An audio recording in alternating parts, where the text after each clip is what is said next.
PD current affair जुलाई 2024 से जून 2025 तक है। इसमें सारे आंसर पर हाईलाइट किया हुआ है। हाईलाइट के साथ साथ हम लोग इसका एक दो फैक्ट भी देखेंगे। हर एक क्वेश्चन में कुछ ना कुछ और सीखने को मिलेगा। तो चलिए शुरू करते हैं। पहला क्वेश्चन है कि बीसीसीआई ने किसी भारतीय क्रिकेट टीम का नया टेस्ट कप्तान बनाया है। तो टेस्ट कप्तान कौन है? तो शुभमन गिल है। इसी के साथ हम लोग देख लेते हैं T20 कैप्टन कौन है? तो सूर्य कुमार यादव। और वनडे कैप्टन कौन है? तो वनडे क्रिकेट टीम का कैप्टन कौन है? तो रोहित शर्मा। तो याद रहेगा, टेस्ट क्रिकेट का शुभमन गिल, T20 का सूर्य कुमार यादव और वनडे का रोहित शर्मा। अगला क्वेश्चन देखते हैं। अगला क्वेश्चन दूसरा में, भारतीय नौसेना में शामिल किए गए पहले सिले हुए जहाज का नाम क्या है? तो भारतीय नौसेना में शामिल किए गए पहले सिले हुए जहाज का मतलब क्या है? कि इस पर ऐसा कुछ चित्र बनाया गया है जिससे प्रतीत होता है कि ये सिला हुआ है। तो इसका नाम क्या है? तो कौंडिन्या। क्या नाम इसका है? कौंडिन्या। और ये इस पर जो चित्र बना हुआ है, ये जो सिला हुआ है, वो किसकी आकृति बना हुआ है? तो याद रखना है, इसमें अजंता की गुफाओं का चित्रण किया गया है। अजंता की गुफाओं का चित्रण किया गया है। अब अजंता की गुफा कहाँ है? तो सभी को मालूम होगा, महाराष्ट्र में है। महाराष्ट्र की कौन सी जगह पर? तो औरंगाबाद में है। अच्छा बताइए कि अजंता की गुफा जो है, इसे किसने बनवाया था? तो याद रखना, सातवाहन और वाकटक वंश के शासक के देख रेख में ये अजंता की गुफा बना था। तो उम्मीद करते हैं इतना फैक्ट आप याद रखेंगे। अगला क्वेश्चन को देखते हैं। यूईएफए यूरोपा लीग 2025 का खिताब किसने जीता है? तो यूईएफए का फुल फॉर्म पहले क्या होता है वो देख लीजिए। तो यू से यूनियन, ई से union of European football association, union of European football association का खिताब किसने जीता है? तो इसका खिताब किसने जीता है? तो टोटेनहम हॉटस्पार। किसने जीता है? तो टोटेनहम हॉटस्पार। अच्छा, अब ये बताइए यूईएफए 2025 कहाँ हुआ था? तो ये 2025 कहाँ हुआ है? तो ये जर्मनी में आयोजित किया गया है। कहाँ आयोजित किया गया है? जर्मनी में आयोजित किया गया है। ये किस खेल का ये लीग है? तो ये फुटबॉल का लीग है। यूईएफए का फुल फॉर्म में क्या होता है? Union of European football association. अगला क्वेश्चन देखते हैं। क्वेश्चन नंबर 4 में है, 78वें कांस फिल्म फेस्टिवल में पाल्मे डी ओर अवार्ड किसने जीता है?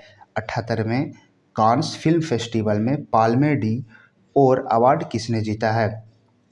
तो किसने जीता है? तो जफर पनाही। किसने जीता है? तो Zafar Panahi.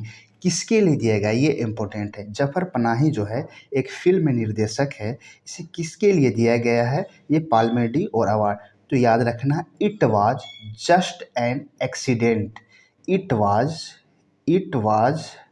Just an accident. उम्मीद करते हैं याद रखेंगे। इसके ये निर्देशक कौन है? तो जफर पनाही। उम्मीद करते हैं इतना आप याद रखेंगे। अगला क्वेश्चन देखते हैं। क्वेश्चन नंबर 5 में क्या कह रहा है? समुद्री परिचालन में महिलाओं को भागीदारी बढ़ाने के उद्देश्य से सागर में सम्मान नामक योजना किसके द्वारा शुरू की गई है? तो सागर में सम्मान मतलब कि समुद्री परिचालन जो है वो जहाज़ों में महिलाओं को रोजगार को बढ़ाने के लिए, महिलाओं को भागीदारी को बढ़ाने के लिए एक योजना निकाला गया है जिसका नाम है सागर में सम्मान। ये किसके द्वारा निकाला गया है? तो हम जैसे बंदरगाह एवं जहाज रानी जल मार्ग मंत्रालय कौन है? तो सर्बानंद सोनोवाल है।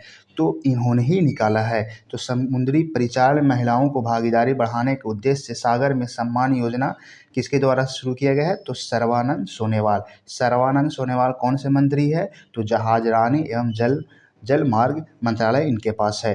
अगला क्वेश्चन देखते हैं। अगला क्वेश्चन में है, हाल ही में मिस वर्ल्ड 2025 का टैलेंट फाइनल किसने जीता? याद रखिएगा, ये अलग है। एक होता है मिस वर्ल्ड, एक ये है मिस वर्ल्ड 2025 का टैलेंट फाइनल किसने जीता है? तो टैलेंट फाइनल जो जीता है वो कौन जीता है? तो मोनिका केजिया सोमब्रिंग। किसने जीता है? मोनिका केजिया सोबरिंग। ये कहाँ आयोजित हुआ था? तो ये आयोजित हुआ था इंडोनेशिया में आयोजित हुआ था। ये कहाँ आयोजित हुआ है? तो इंडोनेशिया में हुआ है। अब यहाँ पर एक सवाल और याद रखिए कि मिस वर्ल्ड 2025 किसने जीता है? तो मिस वर्ल्ड 2025 जो जीता है वो ओपल सुचाता चुआंगसरी ने जीता है। ये कहाँ के हैं? तो ये थाईलैंड के हैं। अच्छा, मिस वर्ल्ड 2025 आयोजित कहाँ हुआ था? तो मिस वर्ल्ड 2025 भारत में। भारत की कौन सी जगह पर? तो हैदराबाद में। अच्छा, इसमें इंडिया से मिस वर्ल्ड 2025 में, इसमें नहीं, मिस वर्ल्ड 2025 में, मिस वर्ल्ड 2025 में इंडिया से कौन आए थे? तो नंदिनी गुप्ता। अच्छा, नंदिनी गुप्ता का स्थान केवहाँ है? तो 8वां है। तो इतना क्वेश्चन इसमें आप याद रखिएगा। ये मिस वर्ल्ड 2025 का टाइलेंट जीता है मोनिका केजिया सोमरी, और ये जो है ये इंडोनेशिया की है। अच्छा, मिस वर्ल्ड 2025 किसने जीता है? तो मिस वर्ल्ड 2025 ओपल सुचाता चुआंगसरी ने जीता है, जो थाईलैंड की हैं। और इसका आयोजन जो हुआ था वो भारत में हुआ था, भारत के हैदराबाद में। इंडिया से कौन इसमें गई थी? तो नंदिनी गुप्ता, जिनका स्थान जो 8वां प्राप्त हुआ है। उम्मीद करते हैं इतना याद रखेंगे। अगला क्वेश्चन है, भारत सरकार द्वारा विश्व पर्यावरण दिवस 2025 के अवसर पर शुरू किए गए राष्ट्रव्यापी अभियान का नाम क्या है? तो भारत सरकार द्वारा विश्व पर्यावरण दिवस, तो पर्यावरण दिवस आप लोग को सभी को मालूम होगा कि 5 जून को मनाया जाता है। 5 जून को मनाया जाता है। अच्छा, तो इसका जो है अभियान का नाम क्या दिया गया? तो one nation one mission and plastic pollution. One nation one mission and plastic pollution. One nation one mission and plastic pollution. अब बताइए, पर्यावरण दिवस 5 जून को मनाया जाता है, लेकिन बताइए भारत के पर्यावरण मंत्रालय किसके पास है? तो पर्यावरण मंत्री जो है वो भूपेंद्र यादव है। कौन है? तो भूपेंद्र यादव। इतना याद रखिएगा। अगला क्वेश्चन है कि आईएसएसएफ जूनियर वर्ल्ड कप 2025 में महिलाओं के 100 मीटर एयर पिस्टल स्पर्धा में किसने स्वर्ण पदक जीता है? तो ISSF junior world cup 2025। ISSF का मतलब क्या होता है? आई से इंटरनेशनल, एस से शूटिंग, एस से स्पोर्ट, एफ से फेडरेशन। तो international shooting sport federation junior cup महिलाओं में 10 मीटर एयर पिस्टल में स्पर्धा में स्वर्ण पदक किसने? याद रखना है 10 मीटर में। तो 10 मीटर में जो जीता है वो कनक बधवार है। कनक बधवार है। कहाँ से हैं? तो ये इंडिया से हैं। अच्छा, इसका आयोजन कहाँ हुआ था? तो इसका आयोजन जो है वो जर्मनी में हुआ। ये दोनों चीज़ याद रखना है। किसने जीता है? कनक बधवार ने। कहाँ आयोजन हुआ है? तो जर्मनी में हुआ है। कहाँ की ये है कनक बधवार? तो इंडिया की है। 10 मीटर में गोल्ड जीता है। अगला क्वेश्चन है, भारत के चुनाव आयोग ने मतदाता केंद्र में पर मतदाताओं की संख्या 1500 से घटाकर कितना तक सीमित कर दिया है? पहले जो है हर एक बूथ पर 1500 तक के वोट मतदाता हो सकते थे, लेकिन अब कितना कर दिया गया है चुनाव आयोग के द्वारा? तो 1200 कर दिया गया है। कितना कर दिया गया है? तो 1200 कर दिया गया है। 1200 कर दिया गया। अच्छा बताइए, चुनाव आयोग की स्थापना कब हुई थी? तो चुनाव आयोग की स्थापना जो है 25 जनवरी 1950 को हुई है। अब बताइए, चुनाव आयोग का संविधान में कौन सा भाग में इसको बारे में बताया गया है? तो याद रखना है 15 अनुच्छेद के 15 भाग में। संविधान के 15 भाग में। अब बता दिए अनुच्छेद इसका क्या है? तो अनुच्छेद याद रखना है 324 से 329 तक। 324 से 329 तक। अब बताइए, भारत के मुख्य चुनाव आयुक्त कौन है? भारत के मुख्य चुनाव आयुक्त कौन है? तो ज्ञानेश कुमार है। ज्ञानेश कुमार जो है वो कब से बने हैं? तो ये फरवरी 2025 से बने हैं। और ये केवा मुख्य चुनाव आयुक्त है? तो याद रखना है, ये भी याद रखना इंपॉर्टेंट है, 26वां है। केवा है? तो 26वां है। उम्मीद करते हैं इतना चीज़ आप याद रखेंगे। अगला क्वेश्चन है कि देश में वीरों को भावपूर्ण श्रद्धांजलि देने के उद्देश्य से किस मंत्रालय द्वारा हाल ही में एक देश एक धड़कन नामक अभियान शुरू की गई है? तो देश के वीरों को भावपूर्ण श्रद्धांजलि देने के उद्देश्य से किस मंत्रालय द्वारा हाल ही में एक देश एक धड़कन नामक अभियान शुरू की गई है? तो किसके द्वारा? तो संस्कृति मंत्रालय के द्वारा। किसके द्वारा? संस्कृति मंत्रालय।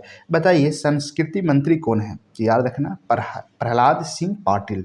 प्रहलाद सिंह पाटिल। प्रहलाद सिंह पाटिल। प्रहलाद सिंह पाटिल पीएसपी। प्रहलाद सिंह पाटिल। अगला क्वेश्चन देखते हैं 11 में है। 11 क्वेश्चन है कि किस राज्य की वन विभाग ने 16वें एशियाई शेर जनगणना जारी की है? किस राज्य के वन विभाग ने 16वीं एशियाई शेर जनगणना शुरू की है? तो किसने शुरू की है? तो गुजरात ने।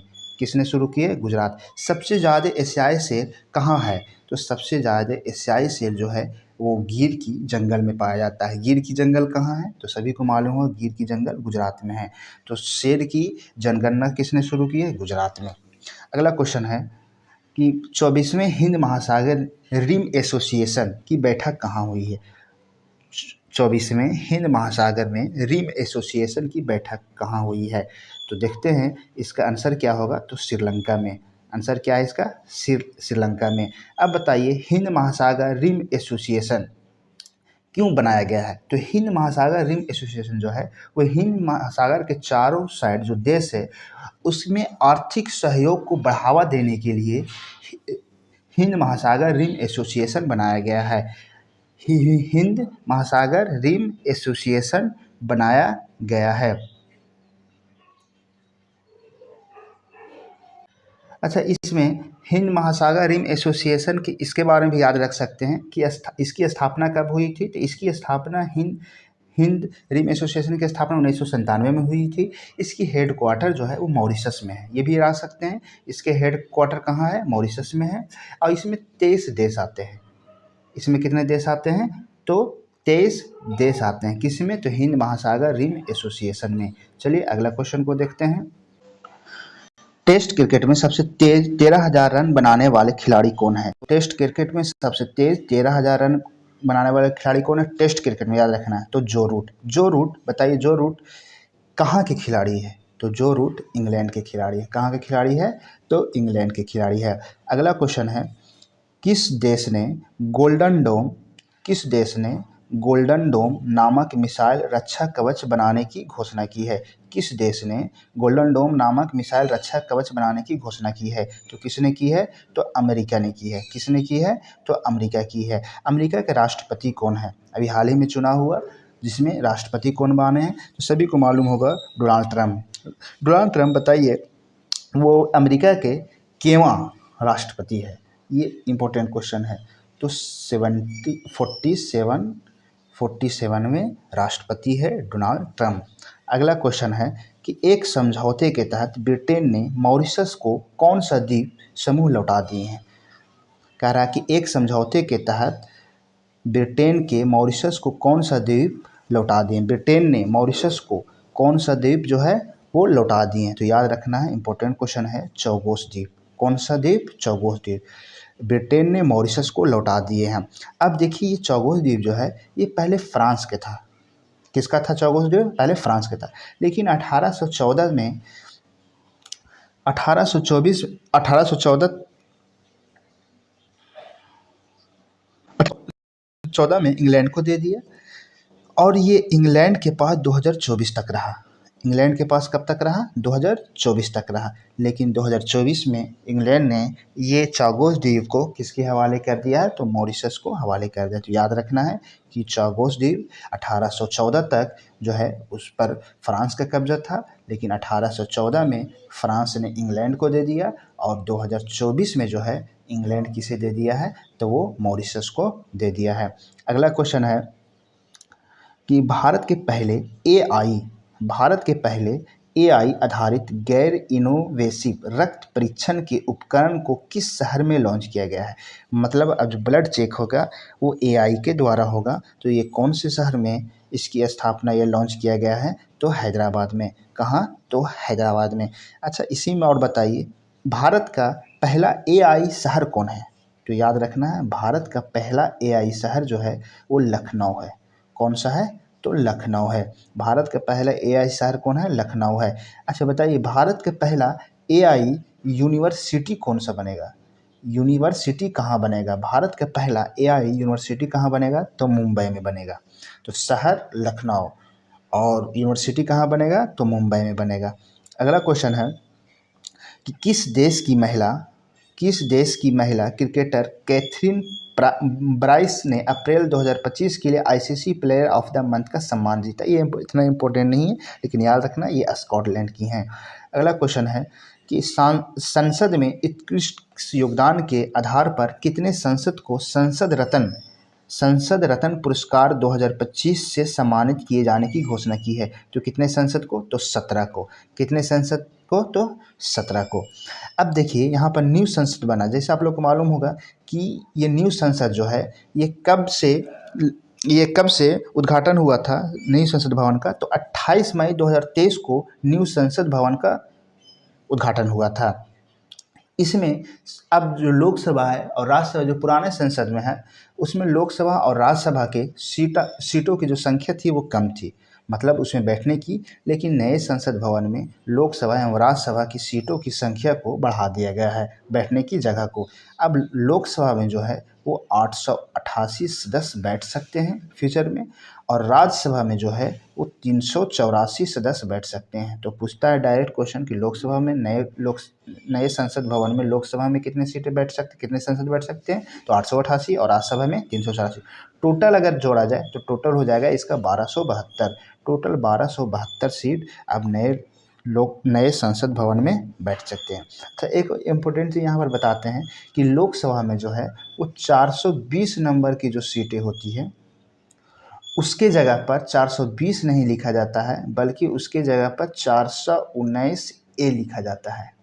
अब ऐसा क्यों लिखा जाता है वो आप लोग बताएंगे।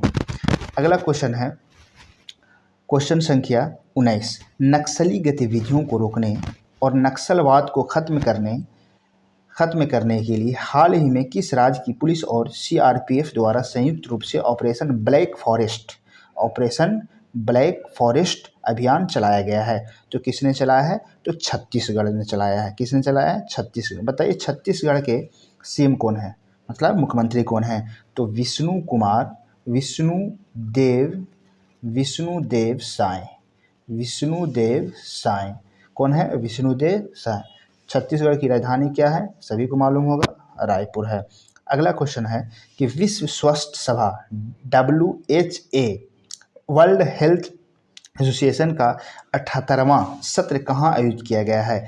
तो विश्व स्वास्थ्य सभा का 78वां सत्र कहाँ आयोजित किया गया है? तो कहाँ किया गया है? तो जिनेवा में। अब बताइए इसी में कि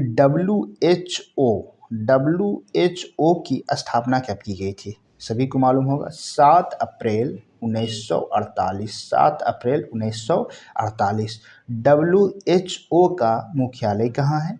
तो जिनेवा में। जहाँ इसका आयोजन किया गया है वहीं है WHO की हेडक्वार्टर। अच्छा बताइए WHO का मुख्य कौन है? WHO का मुख्य कौन है? तो डॉक्टर टेड्रोस। याद रखना, डॉक्टर टेड्रोस। अब बताइए कि WHO 7 अप्रैल 1948 में बना था, लेकिन इसमें भारत कब शामिल हुआ था? WHO में भारत कब शामिल हुआ? तो याद रखना 12 फरवरी 1948 को। 12 फरवरी 1948 को